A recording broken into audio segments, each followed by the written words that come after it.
Deus Pai de infinita misericórdia e bondade, Jesus, querido amigo e mestre, em seu nome, mestre querido, em nome de Deus Todo-Poderoso, Criador de todos nós e dos universos, né? Pedimos nesse momento para que os irmãos da espiritualidade, trabalhadores desta casa, de mais de um século no plano físico, possam nos auxiliar, intuir de forma positiva, claro, a nossa irmã que vai fazer uso da palavra e que assim possamos apreender ao máximo todos os ensinamentos que nos serão passados. Obrigado mais uma vez, que assim seja em seu nome, Mestre Jesus, e em nome de Deus Todo-Poderoso. Que assim seja. Sueli Machado, então, falando sobre percepções, sensações e sofrimentos dos espíritos, dando sequência a partir da pergunta 255. Sueli. Uma boa tarde para todos nós, que possamos aproveitar muito bem esses 60 minutos que passamos aqui estudando a doutrina espírita. A gente sempre fala que o valor do tempo a gente que dá, né? O extrínseco é aquele igual para todo mundo. 60 minutos são 60 minutos para cada um de nós. Agora, como nós aproveitamos esses 60 minutos, o valor que a gente dá a ele, esse é intrínseco, esse aí a gente é que dá. Então, se a gente aproveitar muito bem, com certeza, vamos ganhar aí muitos pontos para nós mesmos, né?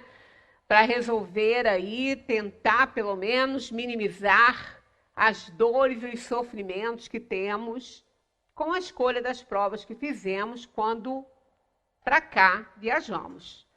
A Terra é uma estrada, é uma escola, né? Uma universidade aí em que nós nos matriculamos quando reencarnamos e quando a gente termina o tempo na Terra, não quer dizer que terminamos o curso, mas terminamos o tempo. Então, quem tiver aproveitado muito bem sai ganhando muito nisso, porque vai queimar etapas reencarnatórias aí. Na semana passada, nós colocamos esse aqui ali no telão, esse slide, porque iríamos partir daqui. É uma questão que nos esclarece muito para determinadas atitudes que nós tomamos aqui no mundo, né?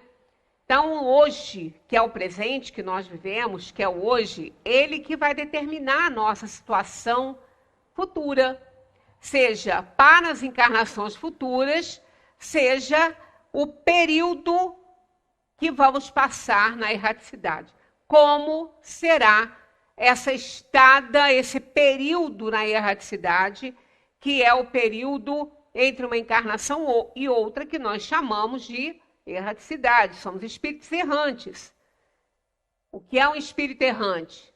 É aquele que ainda precisa reencarnar. Não é aquele que não tem corpo físico. Não é só isso, né? Porque muitos espíritos bem evoluídos, espíritos bem adiantados, eles não precisam desse corpo físico mais. Eles encarnam nos planetas para ajudar, para auxiliar aqueles que estão ali ainda em provações, em expiações, como nós. Mas eles não precisam disso. Esses espíritos, já chegando à pureza, e o puro, como Jesus, no caso, que a gente falou na semana passada, que ele não reencarnou aqui, ele encarnou. Então, Jesus não é um espírito errante. Embora ele tenha tido necessidade de tomar um corpo físico, mas não é isso que caracteriza o espírito errante, e sim aquele que ainda precisa, necessita. É diferente de querer para poder ajudar, que foi o caso de Jesus. Então, nós somos esses espíritos errantes. Precisamos de reencarnar. Nós ainda temos essa necessidade para evoluir, porque o objetivo das encarnações é o aperfeiçoamento da alma. Então, nós estamos no presente, na atual encarnação, na luta pelo aperfeiçoamento. É uma luta constante. Contra quem? Contra o outro? Contra o vizinho? Contra o parente? Não, contra nós mesmos. Contra as nossas inferioridades e imperfeições que a gente adquiriu pelo mau uso do livre-arbítrio. Então, nós estamos nessa questão 255, a gente está caminhando. Depois, tudo que a gente estudou vai ser relembrado e a gente começa até hoje mesmo. Eu nem coloquei nos slides para não perder nada, nenhuma vírgula, e nós vamos acompanhar aqui o ensaio teórico sobre esta sensação dos espíritos, né? Então, essa 255 aqui, de O Livro dos Espíritos, tá amarelinho de novo lá, ó. Kardec pergunta, desculpem esse slide amarelo, é que a gente está com um probleminha aqui no conector, mas ele não vai atrapalhar nada, né? Então, olha só. Quando um espírito diz que sofre, de que natureza é o seu sofrimento? Por quê? A gente tem falado o tempo todo aqui que não é o corpo que sente. Ele manda, quando há um impacto biológico, um impacto físico, ele manda essa comunicação para o espírito que sente a dor. É ele que sente a dor. Mas quando o espírito está encarnado, ele está ligado ao corpo pelo perispírito, que é através do qual tudo se realiza. Ele não é nada, o perispírito não é nada, porque ele é ligado ao corpo, ele faz parte da parte física, ele não pertence ao espírito, ele envolve o espírito, por isso que ele se chama perispírito, em torno de, peri, em torno de, ele envolve esse espírito, vulgarmente chamado de corpo espiritual. Não existe isso na doutrina como corpo, o espírito não tem um corpo, mas ele tem um elemento que o liga a um corpo físico. E esse elemento de ligação se chama perispírito, portanto, ele envolve esse espírito e é necessário, senão o espírito não consegue interagir com a matéria, porque ele é muito essenciado, muito. Não tem como ele interagir com uma matéria tão bruta quanto o corpo físico. Então, ele precisa desse elemento aí para ligá-lo a um corpo físico. Então, quando a gente fala que não é a matéria que sente, na verdade, não é, ela é impactada e ela transmite através desse perispírito para o espírito esta sensação e a dor, quem sente é a alma. Só que quando essa dor é uma dor que foi transmitida do corpo para o espírito, ela é uma dor física, portanto, o espírito sente esse impacto biológico, ela pode ser sanada. Por quê? Localizado o ponto no corpo físico, aquele ponto, aquele filamento nervoso lá no corpo físico, cujo perispírito aciona e tem essa transmissão através dele para o espírito, sanado esse problema aí, passa essa dor. Isso é feito através dos analgésicos, né, dos anestésicos, então passa essa dor. Agora, quando um espírito diz que sofre, o espírito não é mais a alma. Aqui não é mais a alma, porque há diferença. A gente já falou várias vezes essa diferença.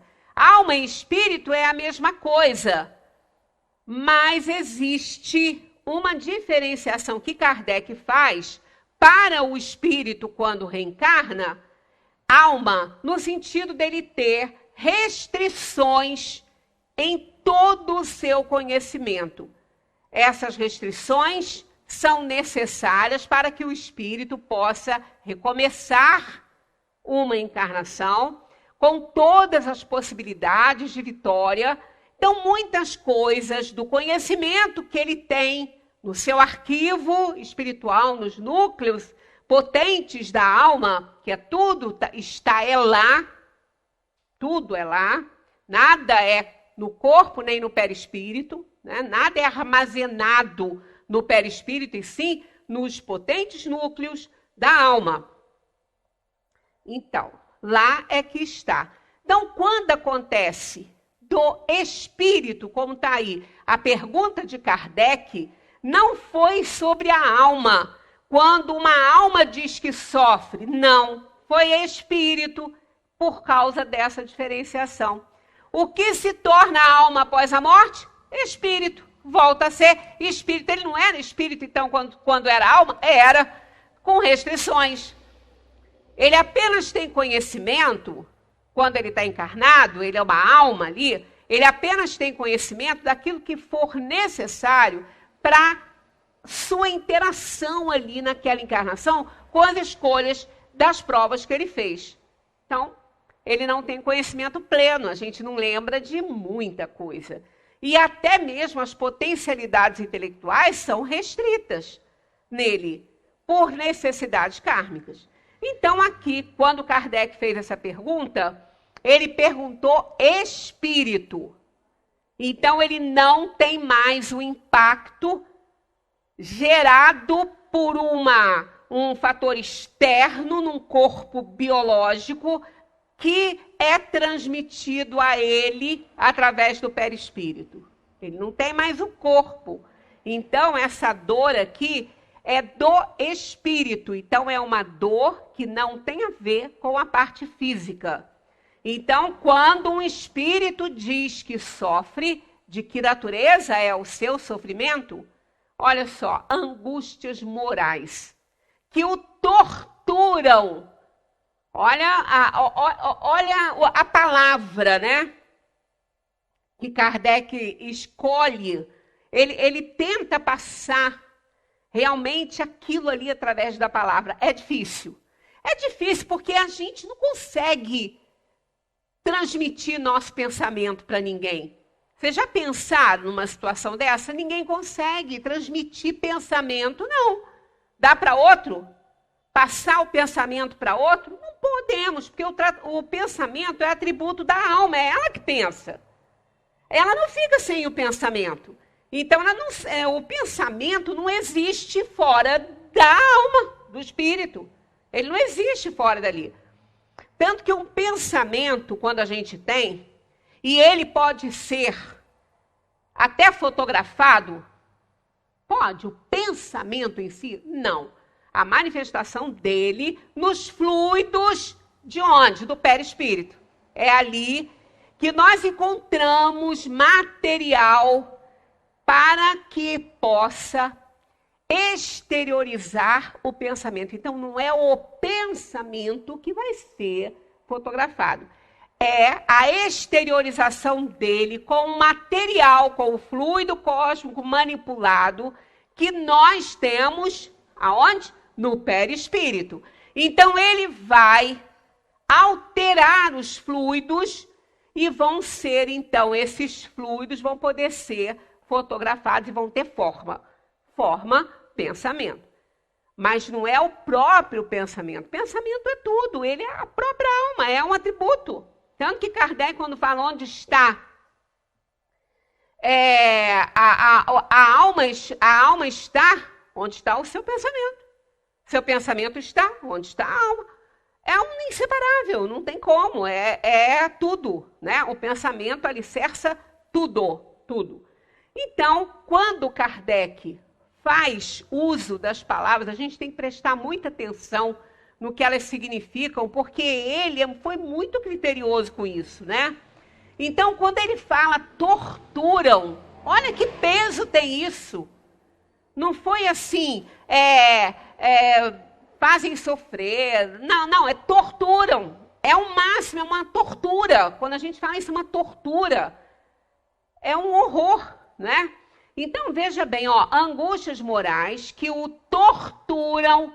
Olha aqui mais, mais dolorosamente. Não é nem dolorosamente apenas. Tem uma outra palavra intensificando esse dolorosamente. São dois advérbios aí que tem muito peso. A gente sempre fala o peso que tem os advérbios numa construção né, de redação, o peso que eles têm. E aqui tem 2, ó. Não torturam apenas, não torturam, pura e simplesmente torturam dolorosamente. Também não é só isso, é mais dolorosamente do que o quê? Do que os sofrimentos físicos. Porque o sofrimento físico, como eu falei no início, ele pode passar. Um sofrimento físico cessa quando cessa o problema biológico ali. O analgésico, um anestésico, faz passar. Mas a angústia moral não. E a gente pode experimentar isso encarnado? Pode, claro que pode. Quem nunca sentiu uma dor moral? Quem nunca sentiu aquele aperto no peito, aquela angústia? Uma coisa que você não sabe explicar. Quem nunca ficou assim, muitas vezes, depois de ter dito uma palavra ruim para alguém? Ou de ter magoado um amor? Porque, às vezes, magoar o inimigo a gente nem, né, pode não se importar tanto. Mas magoar uma pessoa que a gente ama, e pior ainda, que nos ama também, né, não é só que a gente ama, aquela pessoa que confia em nós, que nos tem como um amor, magoar. Olha, isso aí, quando a gente reconhece que fez, vai sentir essa dor aí, essa dor moral. Porque nada acalma, nada diminui. Nem o sono do corpo vai dar um descanso nisso aí.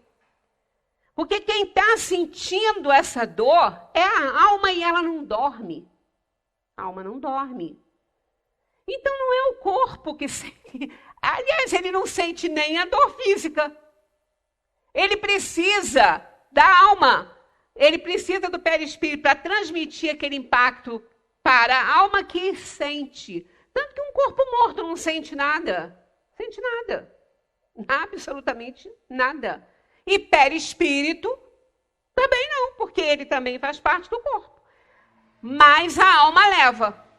Por quê? Porque ela precisa desse aglomerado fluídico, ela precisa disso para ela poder interagir. Porque ela não consegue interagir no mundo material sem esse elemento que possa ligá-lo, sem esses fluidos que vão fazer que ela se ligue a uma outra composição aí fluídica encarnada, a alguma coisa, mas ela precisa desse aglomerado aí, fluídico, né? Então, mas ele não sente nada, ele só transmite. Ele leva e traz, ele é um leva e traz. Só que é um leva e traz tão importante que a alma nunca está sem ele, e nem o espírito, né? Depois que a alma desencarna, vira espírito, ele continua com ela. Então, essa angústia moral é a dor que a alma sente. Ela nunca vai sentir dor física. Só quando está encarnado que tem aquele impacto que eu falei, biológico, ela leva, mas cessado aquilo, ela para. Mas a dor moral, essa aí, ela tortura muito a pessoa, porque não tem o que fazer. Não tem. Ah, mas eu posso conversar com a pessoa e posso pedir perdão. Pode. Será que vai amenizar o perdão que ela der? De repente até piora. Que a gente fala, olha, ela é uma pessoa tão boa que me perdoou e eu ainda fiz isso. Aí a tortura parece que fica maior, né? Então, a gente tem que evitar essas dores morais. Quando a gente tem aquela reflexãozinha que é orientação dos espíritos da verdade que codificaram, que deram mensagem que Kardec codificou, São Luís fala sobre isso, Santo Agostinho fala sobre isso. O que fazer? Fazer o outro aquilo que você quer que seja feito a você. Só isso. Porque aí, mesmo que você erre aí, porque o outro pode estar acima de você e nem gostar do que você vai fazer com ele, mas você fez o que você sabia, o que você ofereceu, o que você tinha para oferecer. Então, isso diminui bem essa questão da dor moral. Porque mesmo que você faça algo contra a pessoa e depois você descubra, na hora, naquele momento, era o seu pensamento ali, não foi para ofender, não foi para magoar, para irritar, não, era o que você tinha para oferecer. Então tem muitas variantes aí. Como tem muitas variantes, a gente já falou aqui, no processo de amar. Por que que tem? Tem porque o amor é um sentimento por excelência. Então, quanto mais a gente evolui, mais a gente aumenta a capacidade desse sentimento. Ele está à altura do progresso realizado. Então, quanto mais a gente evolui, mais a gente tem capacidade de amar. Tanto que quando a gente olha para trás, alguns anos lá para trás, que a gente avalia alguma atitude que a gente tomou, a gente fala, gente, como eu pude fazer isso? É porque era o que você tinha na época, mas nós estamos no mundo para aprender. E ai daquele que não fala isso, porque não aprendeu nada. Quando a gente faz isso, quando numa reflexão a gente observa isso e fala, nossa, como eu pude fazer isso? Olha como você já cresceu. É muito bom reconhecer isso. Você já cresceu, você hoje não faria mais. Por isso que nós não podemos ser definidos pelas nossas atitudes na Terra. Porque a gente cresce, a gente melhora, a gente evolui. Alguém que nos conheceu há 20 anos, nos conheceu de um jeito. Mas se a gente procurou melhorar, a gente está muito melhor do que 20 anos atrás. Porque o objetivo é esse, é a gente melhorar, é a gente crescer, né? A gente mudar atitudes que não foram boas e tudo. Então, quando a gente tem problemas aqui no mundo, e as pessoas não aguentam, muitas saem pela porta errada, né? Pelo suicídio, achando que vão melhorar. Porque, na verdade, um estudo feito diz que as pessoas não querem morrer. Quem comete suicídio não quer morrer, não. Ela quer se livrar daquele problema que ela está tendo ali. Ela quer superar aquilo que ela não consegue. Ela quer se livrar de algo que ela não está conseguindo mais ter na sua vida. Ela não está mais conseguindo conviver com esse problema. Então, ela acaba achando que a morte vai resolver isso. E não vai. E não vai. Porque são problemas morais, mesmo que sejam problemas físicos, não vai melhorar. Porque o corpo vai morrer.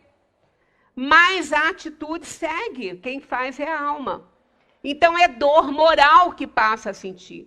Por isso que seja o que for que a gente estiver passando na Terra, por pior que essa dor possa parecer, ela é muito menor do que uma dor moral. Ainda que ela seja moral, aqui ela é pior. Por quê? Se a gente não suportar uma dor moral e a gente quiser se livrar dela pelo suicídio, a gente vai acumular, vai aumentar, não vai resolver. Porque quem sente essa dor é a alma e a alma não morre. Ela permanece com todos os problemas que ela tem. Então, seja qual for a dor que a gente esteja passando nesse mundo, se a gente acha que ela está insuportável, é que a gente não conhece a dor do espírito. Porque sem o corpo, a gente pensa com claridade, a gente tem liberdade. E aí a dor fica muito mais intensa, porque a gente reconhece a razão dela. Que ela era importante para o resgate de dívidas que a gente contraiu em outras experiências na carne. E fizemos essa escolha de provas. Fizemos essa escolha. Então, a gente precisa compreender que a dor física é necessária para balançar as nossas estruturas. Não tenhamos dúvida disso. A dor física é necessária para balançar as nossas atitudes aqui na Terra, as nossas estruturas. E aí a gente vai crescendo, vai melhorando. Então, não existe dor maior. Por isso, quando a gente estiver reclamando de uma dor aqui no mundo, seja por doença, seja uma dor moral, seja qual for, não vamos procurar melhorar aqui, enquanto a gente pode, e não achar que a gente tem como se livrar dela tirando a vida do corpo. Porque não tem. Vai piorar e muito. Porque aí essa dor, ela tortura mais dolorosamente que os sofrimentos físicos, em qualquer situação. Né? Não precisa ser só aquele que parte para o suicídio, não. Aquele que acha que ele, desencarnando, que ele vai resolver os problemas dele. Não vai. Não é assim que se resolve nada. Ele vai resolver os problemas dele enfrentando a situação. Ninguém resolve problema íntimo, problema pessoal, desencarnando. As pessoas desencarnam e continuam do jeito que elas são. Quantas vezes a pessoa tem oportunidade de visitar um espírito, né, aquele ente querido que desencarnou, e pela emancipação causada pelo sono do corpo, né, quando o corpo dorme, a alma se emancipa, porque ela não dorme, ela visita esses afetos. Ou desafetos, depende. Né? Se ela tiver, ela visita aquele que está ligado mentalmente com ela. Ah, mas como é que eu não lembro? Porque não é para lembrar. Não é para lembrar. Isso faz parte, inclusive, da nossa provação, expiação na Terra. Às vezes a gente fala assim, poxa, eu tinha tanta vontade de sonhar com fulano, não consigo. Eu falo isso às vezes porque eu perdi um primo que era como um irmão muito cedo, aos 22 anos. Nunca sonhei com ele. Já sonhei com várias pessoas queridas que partiram, encontrei com elas em sonho, mas com ele, nunca. Estranho, né? Não encontrei? Encontrei, claro que eu encontrei, eu só não lembro. Não lembro porque faz parte da minha aprovação, faz parte da minha expiação, não lembrar. Mas a gente encontra, às vezes não lembra. Até porque, muitas vezes, isso pode causar algum impacto também na alma, dependendo da situação. Então, tudo faz parte de um processo evolutivo para a gente. Se não é para a gente lembrar, a gente não vai lembrar. Então, muitas pessoas querem fazer regressão a vidas passadas, saber o que foi. Ora, o esquecimento passado é uma bênção. Se a gente lembrasse que nós fomos, assim, exploradores daquele que hoje nos ama, né, que hoje nos recebe no seio familiar, a gente ia se sentir muito mal, a gente não ia nem conseguir conviver, a gente ia se culpar o tempo todo. Então, a bênção do esquecimento é grande. É exatamente para fazer que a gente recomece uma nova fase aí na nossa vida, na nossa caminhada aí de evolução. Então, a dor moral, procuremos o máximo não senti-la, porque ela é torturante, dizem os espíritos, que ela é torturante. E deve ser mesmo, porque não tem remédio para ela. Na 256, Kardec pergunta, como alguns espíritos se queixam de frio ou calor? Né? Se eles não sentem, né, frio, se o corpo não sente nada, como é que eles vão sentir frio ou vão sentir calor? Aí está aí, ó, lembrança do que sofreram durante a vida.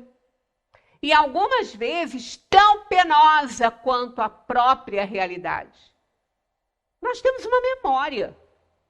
Né? Olha, passamos num corpo dezenas, né, de anos aí.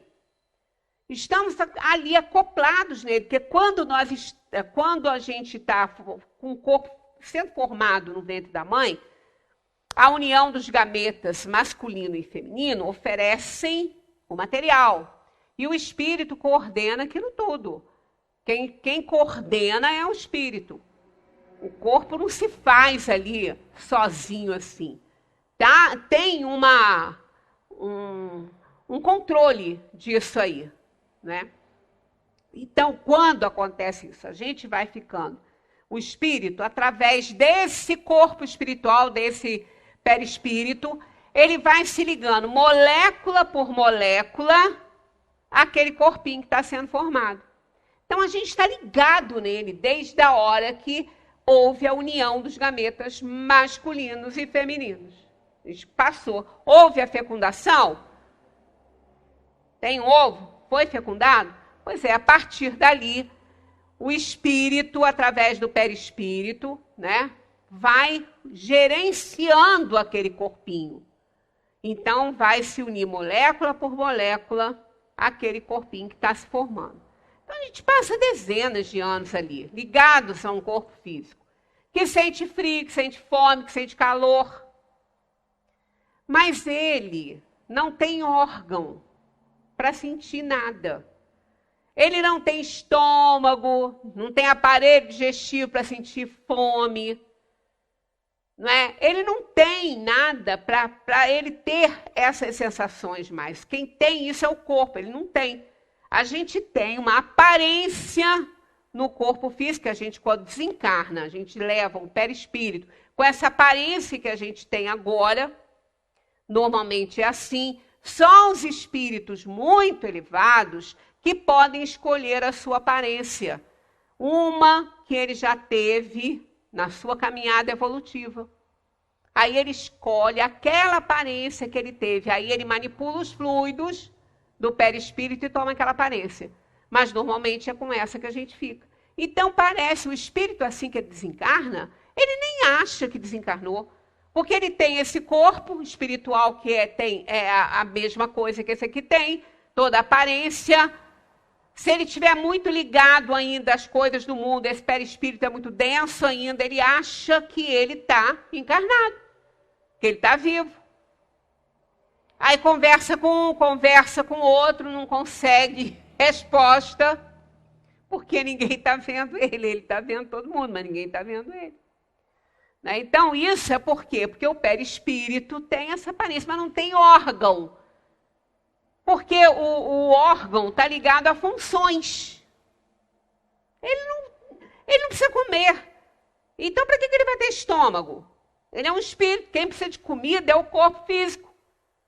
Quem precisa de vitaminas, minerais, alimentos. Não é o espírito. Então, não tem. Né? Não tem isso, mas ele às vezes tem essas sensações de frio, de calor, porque ele tem uma memória de quando ele sentia frio, memória de quando ele sentia calor. E isso não está ligado ao ambiente. Tanto que quando a gente recebe aqui comunicações de espíritos, e eles falam que estão com frio ou com calor, não tem nada a ver com a temperatura ambiental do espaço em que a gente se encontra. Às vezes está um calor enorme e o espírito está ali morrendo de frio. É uma memória que ele traz, ou pode ser também algo no momento da sua desencarnação, da morte do seu corpo, que pode ter sido no gelo e ele vem com esse frio. Ou, ao contrário, muito calor, ele vem sentindo calor. E logo, logo isso aí vai desaparecer. Então está aqui, ó, lembrança do que sofreram durante a vida, e algumas vezes tão penosa quanto a própria realidade, porque ele acha que está vivo e na cabeça, né, dele, o espírito, acha que está sentindo aquilo mesmo, né? Frequentemente é uma comparação que fazem para exprimirem a sua situação. Isso também acontece. Eles fazem essa comparação para fazer... É igual quando no mundo aqui material que a gente fala assim, eu estou com frio na alma. Né? Quando a gente tem às vezes um problema, nossa, eu estou com frio na alma. A alma não sente frio. Né? Essas sensações são do corpo. Passa para a alma, ela sente isso, mas esse frio causado pelo ambiente... é o corpo que transmite. Então, ela tem essa lembrança, essa sensação e fazem essas comparações às vezes. Quando se lembram do corpo, experimentam uma espécie de impressão. Por que espécie? Porque não tem mais o perispírito. Está fora do corpo. O corpo está morto. E é ele que faz essa transmissão de impressão e sensação. Leva para o espírito a sensação do corpo e leva para o corpo as impressões do espírito. Então é ele que faz. Como ele não está ligado mais ao corpo físico, por isso que eles colocaram aqui, ó, uma espécie de impressão, que não é uma impressão real. Como quando se tira uma capa e algum tempo depois ainda se pensa estar com ela. O meu avô paterno, ele teve uma vida longa, mas ele tinha problemas circulatórios. Então ele teve que cortar a pontinha dos pés, os dedos. Cortou a metade do pé. Mandava fazer um sapatinho especial para ele, ele aprendeu a andar, aprendeu a ter um pouco mais de equilíbrio, mas era difícil às vezes para ele. E ele já estava bem idosinho. Era uma pessoa deliciosa mesmo, era um anjinho, ele era muito doce, né? Então, às vezes, eu conversava com ele, aí ele pegava a perninha, botava assim em cima e falava assim, olha, mas eu estou sentindo uma coisa nos meus dedos do pé. Eu vou, que dedo? Você não tem mais? Ele, pois é, mas eu sinto até aquela dorzinha que eu sentia antes de cortar. Ele, o tempo todo, ele falava isso. Ele morreu bem idosinho, com mais de 90, mas ele falava isso até o finzinho, que ele sentia a presença do pé inteirinho ali. Ele sentia coceira no pé, ele sentia dor no dedo, ele sentia tudo, e ele não tinha mais. Então, porque aquilo está impresso, está na sua memória, está impresso. Depois que se desliga, né, quando vem a desencarnar e deixa o corpo na terra, por um tempinho ainda o espírito fica nessa não dependência, né, porque não é uma dependência, mas fica carregando essa espécie de impressão, que não é uma impressão de verdade, né? Então a gente acha que está com alguma coisa e não está, né? Então é exatamente assim que o espírito percebe as coisas, que o espírito sofre, que o espírito pensa. Agora, Kardec entra aqui nesse ensaio teórico das sensações dos espíritos.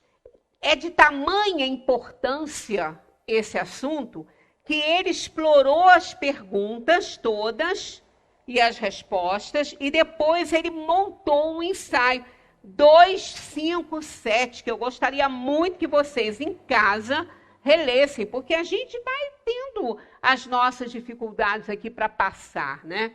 E acaba deixando coisas importantes. Então ele começa assim nessa 257. O corpo é o instrumento da dor. Tá vendo? Ó, instrumento. O corpo é o instrumento da dor. Se não é a sua causa primeira, é pelo menos a imediata. Porque a causa primeira é o espírito, né? A alma, tá vendo? Aqui ele fala alma, por quê? Está encarnado, ele está falando aqui do espírito encarnado. A alma tem a percepção dessa dor. Essa percepção é o efeito disso tudo. A lembrança que dela conserva pode ser muito penosa, mas não pode implicar ação física. Lembra que a gente comentou aqui sobre a questão da cremação, né? Que as pessoas questionam muito isso. O espírito vai sentir o fogo queimando o seu corpo? Não, não vai. Como a gente imagina, não. Mas ele pode ter a impressão, essa espécie de impressão que está queimando, mas não está. Por isso que quanto mais nós nos desligamos do corpo físico durante nossa vida, e como que a gente faz isso? Criando padrões vibratórios espirituais. Porque o que é um padrão vibratório? É a nossa atmosfera fluídica. E ela é formada por quem? Pelo pensamento. Então, todo pensamento recorrente, o que é isso? É um pensamento repetido. A gente fica com aquele pensamento batendo ali na cabeça o tempo todo. Cria um padrão vibratório. Se esses pensamentos são ruins, nós vamos criar padrão vibratório ruim em torno de nós. Os nossos fluidos vão ficar contaminados por eles. E a gente fica com aquilo ali tão enraizado que estabelece aquilo como verdade. E não é, nem sempre é. Então, o padrão vibratório é o que a gente pensa. Nós somos o que pensamos. Ele é o que a gente pensa, e esse pensamento, ele vai alterar os fluidos do perispírito. Nós vamos gerar energia no perispírito, que o pensamento em si não é, porque ele não é matéria. Energia é propriedade da matéria. O perispírito tem matéria. Pouca tem. Quintessenciada, mas tem. Então, ele gera energia. Então, quando nós pensamos, estipulamos um padrão vibratório em torno de nós através dos fluidos do perispírito. Então, esses pensamentos recorrentes vão formar esses padrões. E se a gente permanece, sustentando isso aí, só vai nos fazer mal. Não tem a menor dúvida quanto a isso. Quando a gente fala que o pensamento atrapalha um tratamento de uma doença, faz doença aparecer, faz, por causa do padrão vibratório. Porque se a gente fica fixando naquilo ali, eu vou ter isso, eu tenho isso, eu vou ter isso, acaba tendo, porque esse pensamento vai gerar transformações nos fluidos do perispírito. Não é que ele vai fazer uma doença no perispírito e vai passar para o corpo físico. Não. Ele vai gerar, ele vai desalinhar, ele vai gerar fluidos contaminados que aí sim vão ser colocados no corpo físico e vai se alterar. As células, tudo ali no corpo físico vai receber alteração por causa desses pensamentos recorrentes, que tudo que a gente faz é fruto do pensamento, ele é propriedade da alma. Tudo que se faz é fruto desse pensamento. Então a gente pensa, nós modificamos os fluidos, alguns esotéricos chamam de aura, aura dessa ou daquela cor. O espiritismo não tem essas coisas, não. Tem qualidade dos fluidos. Essas qualidades, boas ou ruins, são dadas pelo pensamento. E isso vai ser transmitido para o corpo físico. Tanto que pessoas que têm fé, e pessoas que têm fé entendem, estão resignadas e aceitando a situação. Senão ela não acredita que ela possa ficar boa, ela se revolta. Então, as pessoas que são pessoas que sentem fé, que aceitam a situação e lutam, porque a resignação não é uma acomodação. A gente já falou aqui, obediência e resignação. A resignação é um consentimento do coração. Então, quando o coração consente, por que acontece esse consentimento do coração? Porque nós entendemos que temos que obedecer esse processo que está acontecendo conosco. Então, a obediência, ela é o consentimento da razão. Quando a gente tem um problema e eu preciso obedecer isso, quem que vai nos dizer se eu tenho que obedecer ou não? É a minha consciência. Eu vou colocar esse problema, a análise da consciência, e ela vai me dizer se eu devo obedecer ou não. Então, uma pessoa que está doente, que tem um diagnóstico de uma doença, ela vai colocar essa situação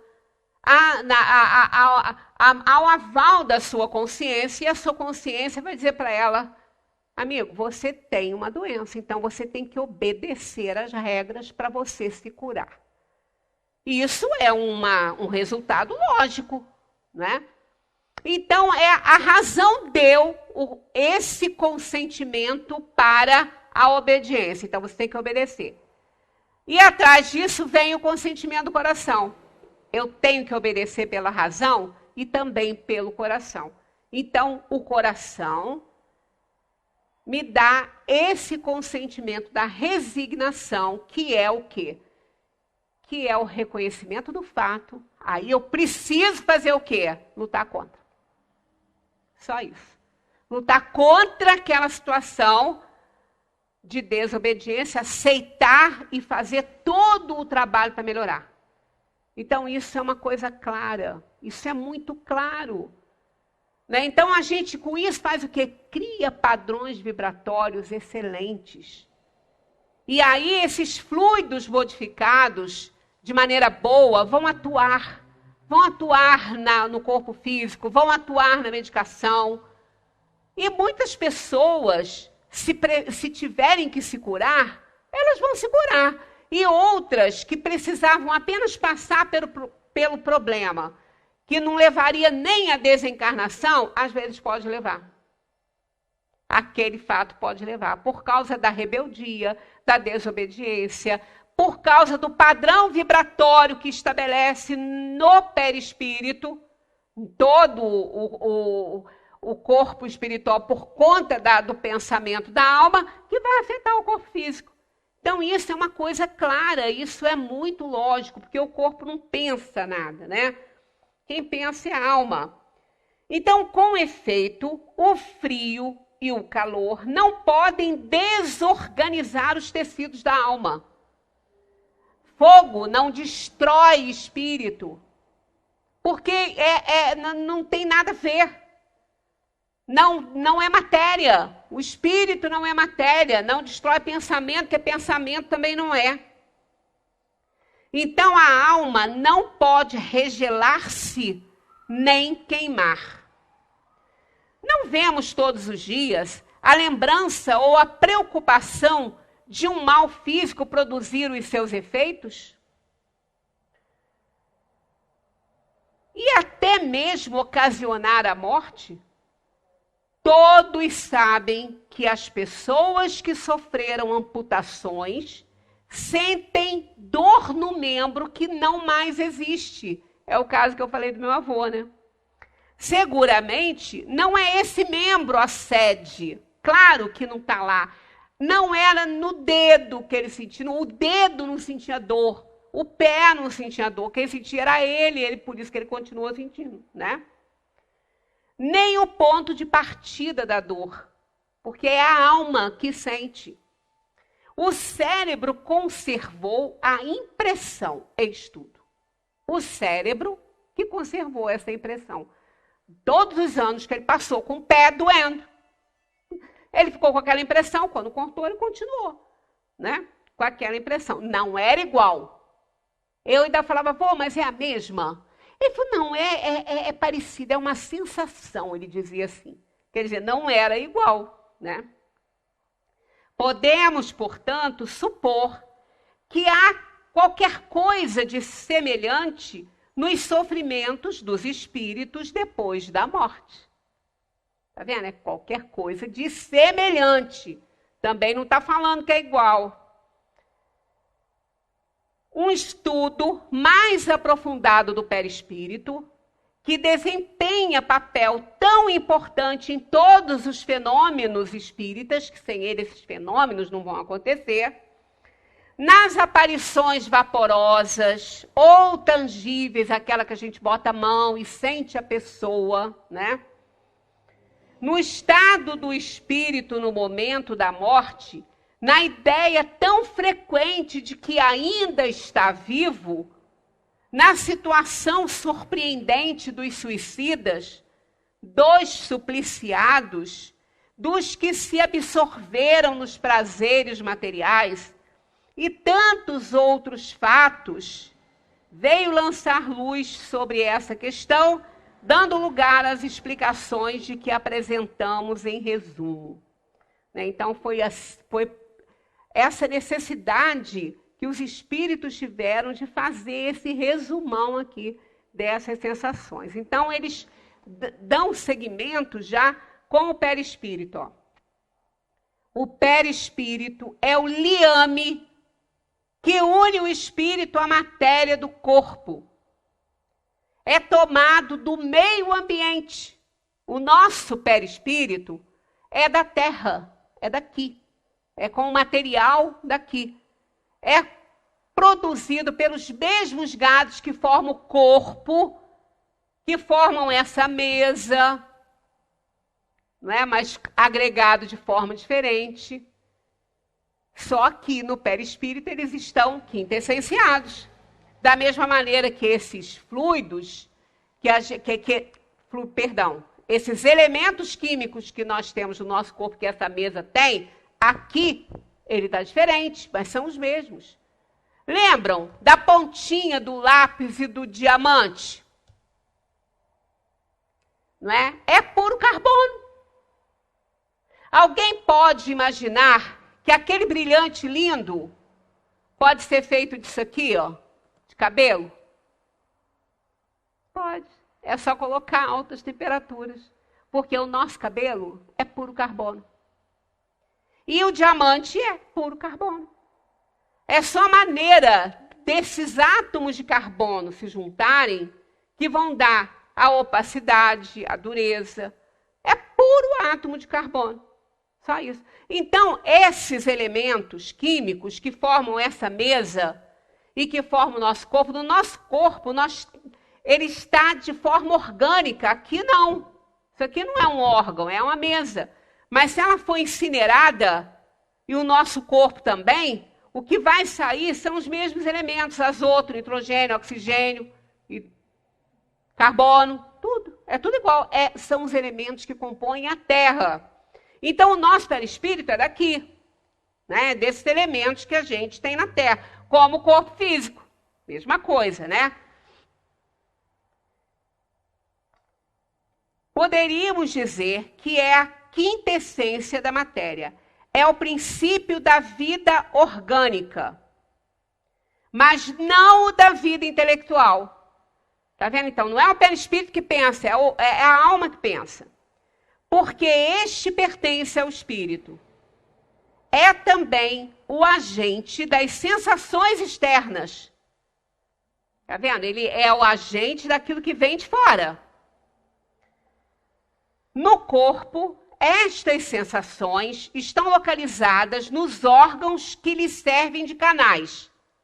Então, nós temos no nosso corpo, né, neurônios que vão ser responsáveis pela visão, pelo controle motor, são filamentos nervosos do corpo inteiro. Quando tem uma lesão no cérebro, naquele ponto ali, a pessoa pode não falar, ela não vai escrever, né? Ela vai ter um problema, não vai ter um controle motor, ela pode não conseguir movimentar uma das pernas, dependendo da situação. Então, nós temos esses filamentos nervosos espalhados no corpo inteiro. E o espírito, através do perispírito, é que comanda tudo isso. O perispírito é que aciona esses filamentos nervosos no corpo físico. Então, um corpo morto não sente mais nada. Porque ele tem os filamentos nervosos? Tem, mas não são mais acionados pelo perispírito. O perispírito retira os fluidos, é o desligamento que acionam. Então, esse desligamento, às vezes, pode demorar, Mas se o corpo está morto, ainda que ele esteja imantado e um pouco ligado, ele não aciona mais, porque não tem mais condição, o princípio vital não está sendo produzido, ele não consegue mais fazer isso. Então ele retira os fluidos. Um órgão lesado de morte mesmo, lesionado de morte, ele não vai funcionar. Então não tem como. Por mais que o espírito queira, ele não consegue acionar aquela parte ali do corpo. Não vai. Não tem mais como fazer isso, porque o corpo está lesionado. Então o corpo morre. E o perispírito retira esses fluidos que acionam os filamentos nervosos no corpo físico. Então ele não sente nada. Então ele é também o agente dessas sensações externas do corpo. Estas sensações são localizadas nos órgãos que lhe servem de canais. Destruído o corpo, as sensações se tornam generalizadas. Está vendo? Então o espírito continua tendo as impressões, as dores, o que acontece, mas é generalizado. Não é mais por canais. Ele não vê pelo olho, a gente já falou isso aqui. Ele não vê pelo olho, não escuta pelo ouvido, não fala pela boca. Aliás, a linguagem articulada não existe entre os espíritos. Vocês podem até fazer essa experiência, se lembrarem, né? Quando a gente sonha que encontrou uma pessoa que já desencarnou, no sonho, e a gente tem a sensação que é um sonho, que é o sonho, só um parênteses, é atividade da alma, porque a alma não dorme, ela é ativa. O sonho, ela está agindo, ela está interagindo. Ela pode ter uma ação reminiscente, uma ação só de memória, como ela pode ter uma ação real, em tempo real. Então, o sonho é uma atividade da alma. Quer dizer, quando a gente pensa que a gente sonhou, a gente estava em atividade. Pode ser apenas uma atividade da memória, relembrando cenários passados, tanto que às vezes a gente tem a sensação de que foi para um lugar desconhecido, que pode ser o passado ou pode ser algo ainda no futuro. Então, o cenário, porque ele não é mais o cenário da Terra que a alma está registrando. É o cenário onde ela se encontra. E ela está com o seu corpo espiritual. Então, quando a gente tem a sensação de estar encontrando com um parente que desencarnou, um amor que desencarnou, uma coisa assim, a gente se comunica com ele. Mas quando a gente consegue prestar atenção e quando isso se faz ainda presente no nosso nível de consciência, quando a gente está desperto, né, em ação no corpo, em estado de vigília, a gente vai perceber que não conversou pela boca. O espírito não fala com a gente.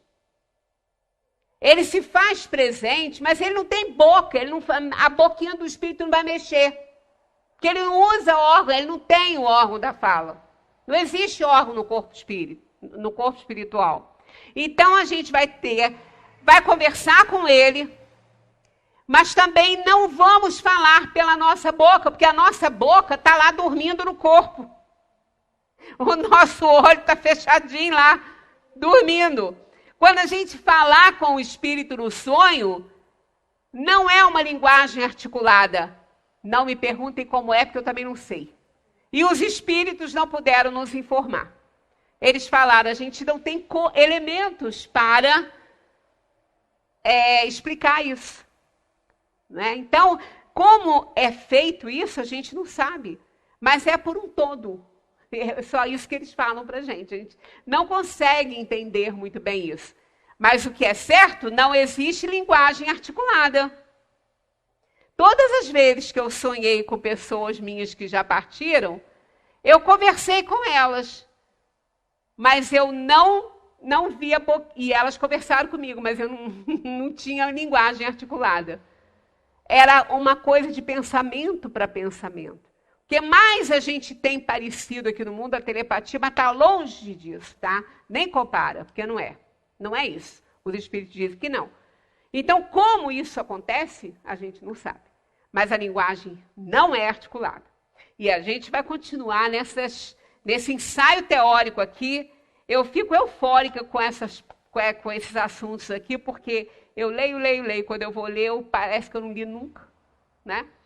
Então, que a gente continue tendo uma boa tarde, que a gente leve essas vibrações de amor, de carinho, que a gente crie padrões vibratórios muito bons na nossa vida, porque vão facilitar a nossa estada nessa terra.